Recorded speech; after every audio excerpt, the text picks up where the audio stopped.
Assalamualaikum warahmatullahi wabarakatuh. Salam sejahtera untuk kita semua. Salam NKRI, salam merah putih. Ya, ada momen di mana Irma Caniago tak berkutik dalam satu forum lewat ILC. Ya, saya lupa namanya ya. Bang siapa lagi namanya? Seorang politisi juga. Itu kemudian mengungkapkan bahwa Pilkada DKI itu bisa menyatukan Ahoker dengan Anies, anak-anak Abah. Dan juga FPI dan Jokowi berenang satu kolam, agak lain kan. Dan ada sindiran menohok dari netizen mengatakan bahwa kenapa Ternak Mulyono itu tidak bisa berpikir. Udah jelas-jelas salah, masih dibelain, agak lain kan. Nah, berikut videonya. Satu lagi, Pilkada DKI untuk bisa kasus menyatukan Pilkada Ahoker, Jakarta, Anies, terus terang dan saya harus FPI berterima Jokowi kasih berenang kepada satu kolam. FK dan Pak Suswono karena bisa menyatukan FPI dengan Pak Jokowi. Ini langkah betul, Pak.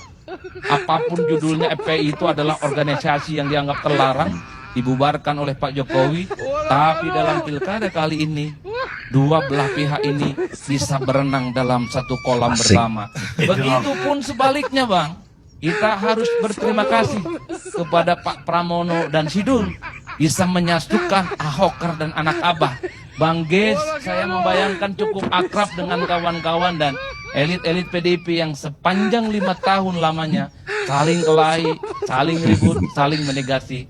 Tapi inilah politik kita. Satu sisi memang buat ribut, tapi politik jugalah yang kemudian membuat kita saling berangkulan satu sama Asik. yang lainnya.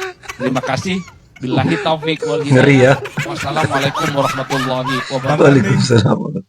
Pertama, kita apresiasi ya klarifikasi dari OCCRP ya. Kalimat pertama dari rilis mereka itu adalah Wakil Ketua Umum DPP PSI bahwa Andi Jokowi, Budiman. melakukan Ternak Mulyono juga dan diterima. itu adalah satu pernyataan yang clear dan itu harusnya disadari oleh masyarakat atau orang yang sudah salah membaca situasi atau orang-orang yang memang ingin memanfaatkan situasi ini untuk kepentingan politik. Karena itu saya melihat setuju dengan Bang Ade, ini kombinasi dua hal Bang Ade. Membaca, mempelajari sesuatu itu memang sesuatu yang biasanya malas dilakukan oleh orang. Ya. Apalagi kalau hatinya sudah diisi benci, diisi kebencian. Ya. Saya rasa ini memang residu dari hasil Pilpres kemarin yang mungkin membuat kelompok-kelompok politik kecewa karena merasa bahwa kandidat mereka tidak didukung oleh Jokowi dan akhirnya kalah. Dan kemudian memobilisir suara-suara atau kelompok memobilisir para pendukungnya untuk ikut polling. Sehingga itu yang saya sebut sebagai barisan sakit hati. Karena kita tahu di era media sosial seperti sekarang, dorongan untuk orang berpartisipasi aktif di dalam polling seperti ini, kalau biasanya ada tuntutan, entah itu dia marah, kecewa, atau dia betul-betul mencintai. Jadi biasanya. Nah, ini agak aneh juga kalau kita lihat, kalau misalnya diklaim bahwa itu adalah suara representasi suara masyarakat Indonesia, publik Indonesia. Karena pada kenyataannya, Pak Jokowi itu approval ratingnya masih di atas 75%. Ya, itu buktinya dari mana? Jadi pertanyaan, Itu kalau survei dari masyarakat mana Indonesia 75-83% itu puas dan percaya dan suka dengan kepemimpinan Pak Jokowi, maka yang ikut polling ini mewakili suara siapa? Yang 20. Ini suara siapa?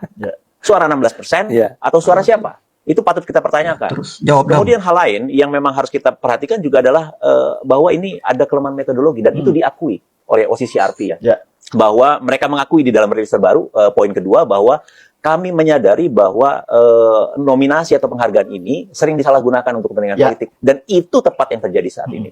Orang-orang yang tidak suka dengan Jokowi, orang-orang yang dendam dengan Pak Jokowi, orang-orang lawan politik Pak Jokowi itu menggunakan momen ini, ajang penghargaan ini untuk menyerang Pak Jokowi.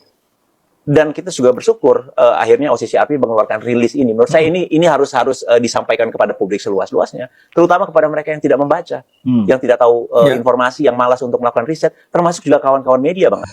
Kenapa ternaknya Mulyono pada nggak bisa mikir? Penyebab kenapa Mulyono sampai ada di peringkat 3 daftar nominasi pemimpin terkorup dunia. Kenapa ternaknya Mulyono pada nggak bisa mikir? Kalau di antara 8 miliar lebih manusia di dunia, dan di antara 193 pemimpin negara anggota PBB, kenapa Mulyono yang bisa ada di peringkat 3 pemimpin paling korup? Kenapa ternaknya Mulyono pada nggak bisa mikir? Kalau semua nama pemimpin dunia yang masuk daftar paling korup adalah pemimpin yang kelakuannya emang pantas ada di situ, termasuk Mulyono. Kenapa ternaknya Mulyono pada nggak bisa mikir? Bahwa bukan tanpa alasan dan tanpa sebab akibat, nama Mulyono ada di peringkat 3 dunia. Kenapa ternaknya Mulyono pada nggak bisa mikir? Bahwa lebih penting untuk menyelamatkan Indonesia demi anak cucu kita ketimbang menyelamatkan Mulyono demi keluarganya betul, dia. Kenapa ternaknya Mulyono pada nggak bisa mikir kalau mereka itu semuanya cuma dimanfaatin doang? Jadi kenapa ternaknya Mulyono pada nggak bisa mikir? Karena ternak emang nggak bisa mikir. Karena yang namanya ternak, asal dikasih makan, disuruh ngapain juga pasti ngikut. Karena ternak, kerjaannya bukan mikir, tapi nurutin pikiran majikannya. Dan kenapa gue ngomong kayak gini? Karena gue bukan ternak Mulyono. Salam semangat antitesa 24.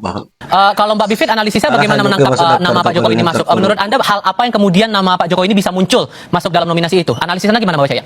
Pertama gini, kita harus pahami report atau laporan-laporan seperti ini adalah persepsi. Sama kayak IPK ini sebenarnya akan keluarkan indeks persepsi korupsi. Dan banyak lagi bahkan Kompas, Litbangnya juga sering melakukan persepsi-persepsi publik itu seperti apa. Jadi bacalah dengan cara itu. Kalau secara metodologi salah, silakan kritik metodologinya. Tapi untuk buru-buru bilang ini pasti konspirasi, propaganda, dan lain sebagainya, itu saya kira bukan sikap keilmuan yang baik juga gitu ya. Tapi yang kedua juga kita harus soroti kenapa nama itu muncul, jangan lupa apa yang terjadi tahun lalu, dan kita kan tahun baru nih ya, tahun lalu itu kan luar biasa ya, bagaimana hukum dimanipulasi dengan putusan 90, yang kita bilang saja skandal Paman Usman begitu ya, yang merusak seluruh sendi-sendi negara hukum dan juga sistem politik kita, yang mungkin di mata Bang Noel tidak bisa diterima, karena tentu saja kita harus sebutkan juga Bang Noel ini selain Jokowi mania juga sekarang jadi wakil menteri ya, jadi ada balas jasa terhadap apa yang sudah dilakukan selama tahun lalu, tahun politik itu. Tapi yang dibaca oleh publik yang berbeda pandangan dengan Bang Noel adalah ada kerusakan hukum yang luar biasa, dan barangkali ini yang dipersepsikan oleh para jurnalis yang ikut voting dalam proses itu.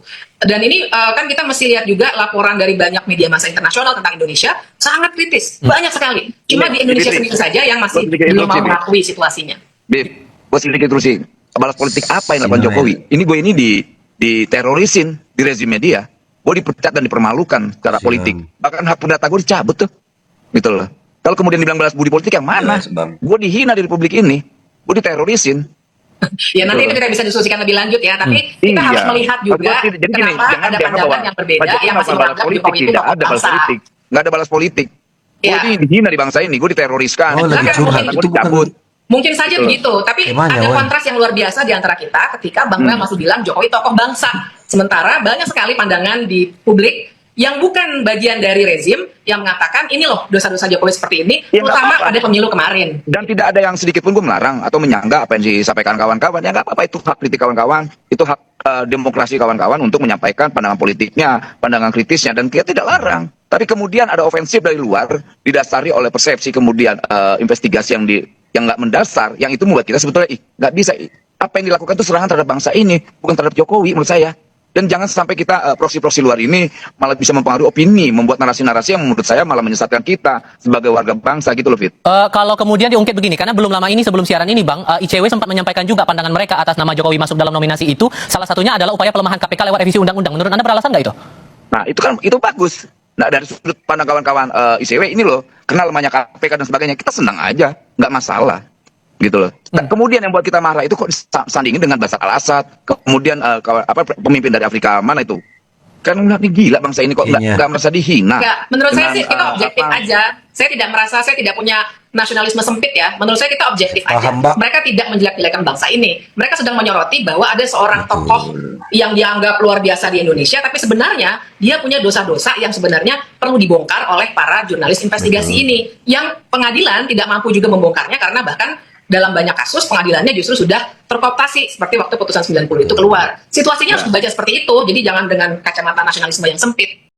Mantap kali Mbak Eva. Kenapa para ternak Mulyono nggak bisa mikir, kata abangnya. Kenapa? Bantu jawab abangnya. Kenapa ternak Mulyono nggak bisa mikir? Di kolom komentar. Oke bosku, sampai jumpa di video selanjutnya. Assalamualaikum warahmatullahi wabarakatuh.